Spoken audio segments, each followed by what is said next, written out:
پیروی کی ہے، وہ غالب اور حکمت والا ہے، کمال قدرت کے ساتھ وہ آپ کی مدد کرے گا۔ یا ایھا النبی، اے مومن، اے نبی صلی اللہ علیہ وسلم، حرض المؤمنین، ابھاریے مومنین کو، شوق دلائیے، علی القتال، قتال کے اوپر، یکم منکم 20 صابرون، تم میں سے 20 آدمی ثابت قدم ہوں گے تو وہ غالب آئیں گے، 200 200 کے اوپر،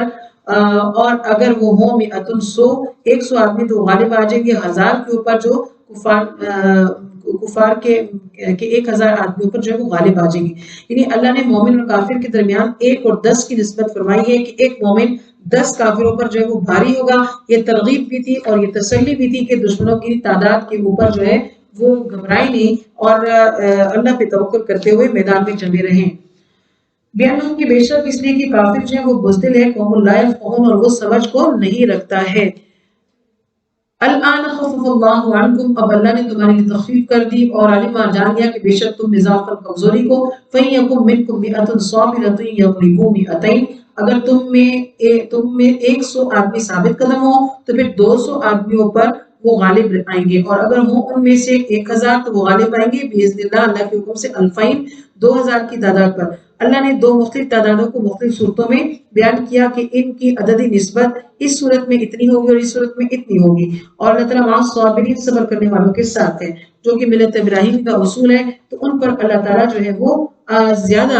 وہ عطا کرتے ہیں۔ ما کان لنبی، نہیں ہے کسی نبی کے لیے کہ ان یکون، کہ ہو اس کے لیے اسرا کوئی قیدی، جنگ کے اندر جب کچھ قیدی حاصل ہوئے تو ان کے لیے ان کے سلسلے میں حکم آیا کہ آپ صلی اللہ علیہ وسلم نے ان سے مال غنیمت کا چونکہ مسئلہ پیدا ہو گیا تھا اور پھر قیدیوں کا بھی مسئلہ تھا، تو اللہ نے فرمایا کہ کسی نبی کی شان یہ نہیں ہے کہ وہ چھوڑ دے قیدیوں کو حتی یہاں تک یسخن فی الارض، کہ وہ زمین پر خونریزی کرے۔ تريدون، تم چاہتے ہو عرض الدنیا، دنیا کا سامان، اور اللہ جو ہے وہ چاہتے ہیں آخرت کا سامان،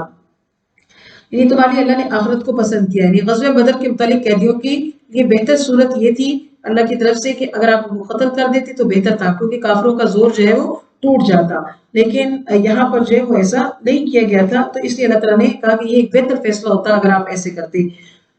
ولولا كتب اللہ، اور اگر اللہ تعالیٰ کی جانب سے یہ بات سبق لکھی نہ ہو چکی ہوتی، جو پہلے گزر چکی ہے، تو فیما اخذتم، تو جو پہلے ہو چکی تو پہنچتا البتہ تم کو عذاب عظیم، ایک سخت عذاب۔ اللہ کے علم اور نوشتے میں یہ بات تحریر تھی کہ قیدیوں کا قدر کرنا ہی بہتر ہے، اگر اس کی بات طے ہوتی تو تم ایسا ہی کرتے، اور اس کے بعد جو ہے وہ طے شدہ بات یہ کہ بعد میں امت کو بھی ایسے مسائل میں جو آسانی ہوتی۔ تمہارا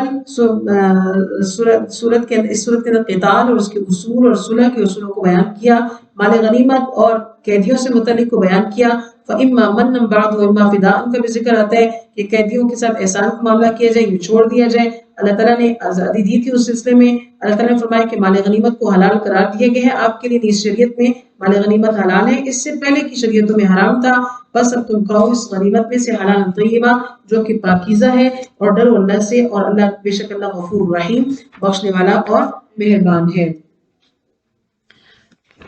یا ایھا النبی، اے نبی صلی اللہ علیہ وسلم، کل کہہ دیجئے، لمن اس کے لیے، فی ایدیکم، جو آپ کے ہاتھوں میں ہے، من الاسری، قیدیوں میں سے، ان یعلم اللہ، کہ اگر اللہ جانتا تمہارے علم، اللہ کے علم میں تمہارے دلوں کی بہتری ہوتی تو وہ تم کو خیر کی توفیق دے دیتا، اور تمہیں اس سے بہتر دے دے گا مما اخذ منکم، جو تم کو دیا گیا، کہ جو ہمارے غنیمت تم سے چلے گئے ہیں یا جو تم سے فدیہ وغیرہ لیے گئے ہیں، جب خیر ہو جائے گی تو تمہیں اس سے زیادہ جو ہے وہ اللہ تعالیٰ عطا کریں گے اور تم کو بخش بھی دیں گے، اور اللہ بخشنے والا اور مہربان ہے۔ وَإِن يُرِيدُوا خِيَانَتَكَ، اگر یہ لوگ آپ سے خیانت کا ارادہ کریں، غلط بیانی کریں، تو فَقَدْ خَانُوا اللَّهَ مِن قَبْلُ، اس سے پہلے وہ اللہ سے خیانت کر چکے ہیں۔ فَأَمْكَنَ مِنْهُمْ، اللہ تعالیٰ نے ان پر قابو دے دیا، یعنی مسلمانوں کا تسلط جما دیا، تو اسی طرح اللہ تعالیٰ آگے بھی ایسے ہی کریں گے۔ اللہ تعالیٰ علیم حکیم ہے، وہ جاننے والا اور حکمت والا ہے، اور بے شک وہ لوگ جنہوں نے ایمان لایا اور جنہوں نے ہجرتیں کی، وجاہدوا، جہاد کی اپنے مالوں سے اور اپنی جانوں سے اللہ کی راہ میں، والذین، اور وہ لوگ آگو جن کو جگہ دی جنہوں نے جگہ دی اور مدد کی، یعنی مہاجرین اور انصار کا ذکر آ رہا ہے۔ انصار مدینہ کو انصار اسی لیے کہتے ہیں کہ انہوں نے مہاجرین کی مدد کی۔ اللہ فرماتے ہیں کہ یہ وہ لوگ ہیں، بعضهم اولیاء بعض، جو ایک دوسرے کے رفیق و ساتھی ہیں، اور وہ لوگ جنہوں نے ابھی ایمان لایا لیکن ہجرتیں نہیں کی ہیں، اپنے وطن میں قیام پذیر ہیں، تو ان کے متعلق فرمایا کہ ما لکم من ولایتہم، ان کی ولایت کی دوستی تمہارے کسی کام کی نہیں ہے جب تک کہ وہ حتی یہاجروا ہجرت نہ کر لیں وَإِنِ ان سے دوستی تو نہیں ہو سکتی، البتہ اگر وہ دین کے معاملے میں تم سے مدد کو طلب کرتے ہیں تو فَعَلَيْكُمُ النَّصْرُ تو بس تم ان کی مدد کرو، اور سوائے ان لوگوں کی مدد کرنے کی صورت اس صورت میں نہیں ہوگی اگر کسی قوم سے معاہدہ ہو چکا ہو تو اس لیے تب تم ان کی مدد نہیں کرو گے، علاوہ ازیں تم ان کی مدد کر سکتے ہو، اللہ تمہارے اعمال کو بصیر دیکھ رہا ہے۔ وہ لوگ جنہوں نے کفر کیا بعضهم اولیاء بعض، ان میں بعض جو ہے وہ بعض کے ساتھی ہیں، الا تفعلوا اگر تم ان کی مدد نہیں کرو گے تو زمین پر فتنہ جو ہے وہ برپا رہے گا اور فساد کبیر بھی ہوگا۔ والذین اور وہ لوگ آمنوا جو ایمان لائے اور جنہوں نے ہاجر و ہجرتیں کی وجاہدوا اور جنہوں نے جہاد کیا فی سبیل اللہ اللہ کی راہ میں، والذین اور وہ لوگ آووا جنہوں نے جگہ دی۔ اللہ تعالیٰ نے دوبارہ جو ہے یہاں پہ ان آیات کو بیان کر رہے ہیں، اہل مہاجرین اور اہل انصار کی تعریف کو بیان کر رہے ہیں کہ جنہوں نے جگہ دی، ٹھکانے دیے اور مدد کیے، یہ لوگ کون ہیں؟ هم المؤمنون، وہ مومن ہیں پکے، حقاً سچے پکے، اور ان کے لیے مغفرت بھی اور رزق کریم کے وعدے ہیں۔ اور وہ لوگ جنہوں نے ایمان لایا من بعد اس کے بعد، یعنی وہ پہلے مہاجرین اور اہل ایمان والے، لیکن اس کے بعد پھر جنہوں نے ایمان لائے اور انہیں ہجرتیں کی ہیں اور جہاد کیے معکم تمہارے ساتھ، تو فاولئک یہ لوگ بھی منکم تمہیں میں سے ہیں، واولی الارحام بعضهم اولی ببعض فی کتاب اللہ، یہ لوگ جو ہے تمہیں میں سے ہیں، قرابت دار ہیں، بعض ان میں سے زیادہ حقدار ہیں اللہ کے ہاں یا اللہ کی کتاب میں۔ ان اللہ بے شک اللہ تعالیٰ بکل شیء علیم ہر چیز کو جاننے والے ہیں۔ ہم نے تفصیل کے ساتھ اس سورت کے اندر ان کچھ واقعات بھی ہیں اور کچھ اصول بھی ہیں، ان کو بیان کیا گیا ہے تاکہ ان کے ساتھ ایک مومن کے لیے، کسی بھی ایک مسلمان کے لیے، ایک اسلامی معاشرے کے لیے کسی بھی صورت میں کوئی ایسا ابہام، کوئی ایسی مشکل نہ پائی جائے کہ وہ غلط فیصلے کرتا رہے، کیونکہ جماعت المسلمین جو ہوتی ہے وہ مرکزی جماعت ہوتی ہے اور اس کے کام بھی نمونہ ہوتے ہیں، تو اس لیے یہ جماعت جو ہے جو صحابہ کی، جو مہاجرین اور انصار کی تھی، یہ سب سے پہلے مسلمان لوگ تھے، یہ سب سے پہلے ایمان والے لوگ تھے، یہ آپ نبی صلی اللہ علیہ وسلم کے سب سے پہلے جانثار ساتھی تھے، لہٰذا ان کی زندگیوں میں اگر ان سے تھوڑی بھی کوئی معمولی غلطیاں ہوئیں تو ان پر پکڑ ہوئی، اس پر لغزش پر جو ہے وہ ان کو مختلف امور کا حکم دیا گیا، اس لیے کہ یہ لوگ جو ہیں وہ ایک سینٹرل کمیونٹی ہیں، تو یہ دوسروں تک ایک بہتر پیغام، ایک بہتر ایک رول ماڈل ہو، کوئی ان کی زندگیوں سے کوئی نمونہ بنا کر چھوٹی موٹی باتوں کو جب لے لے گا تو وہ بڑی باتوں میں تبدیل ہو جائیں گی، تو لہٰذا ان کے لیے درست راستہ اختیار ہو، ایک بہترین اسوہ ہو، اس لیے اللہ تعالیٰ نے اپنے نبی اور ان کے ساتھیوں کے یعنی مہاجرین اور انصار کے ساتھ ہمیں ایک صالح معاشرہ، ایک مکمل ضابطۂ حیات کا ایک اصولی ایک نمونہ جو ہے وہ ہمیں عطا فرما دیا ہے۔ اللہ سبحانہ وتعالیٰ کا شکر ادا کرتے ہیں کہ اس نے ہمیں نبی مہربان محمد رسول اللہ صلی اللہ علیہ وسلم عطا فرمائے ہیں، اور شکر ادا کرتے ہیں کہ اس نے ہمیں قرآن عزیز عطا فرمایا ہے، اور پھر اس پر بھی ہم بہت اللہ کا شکر ادا کرتے ہیں کہ اللہ تعالیٰ نے یہ پریکٹیکل کہ جانثار ساتھی کیا ہوتے ہیں، اطاعت گزار کیا ہوتے ہیں، ہمیں ان کی زندگیوں سے بھی استفادہ دے دیا تاکہ ہم ایک اطاعت والی بہترین زندگی گزارنے کی کوشش کرتے ہوئے اللہ کے ہاں اجر کے مستحق ہوں اور اپنی زندگی کے مقصد کو پا سکے۔ اللہم فقہنا فی الدین وآخر دعوانا ان الحمد للہ رب العالمین۔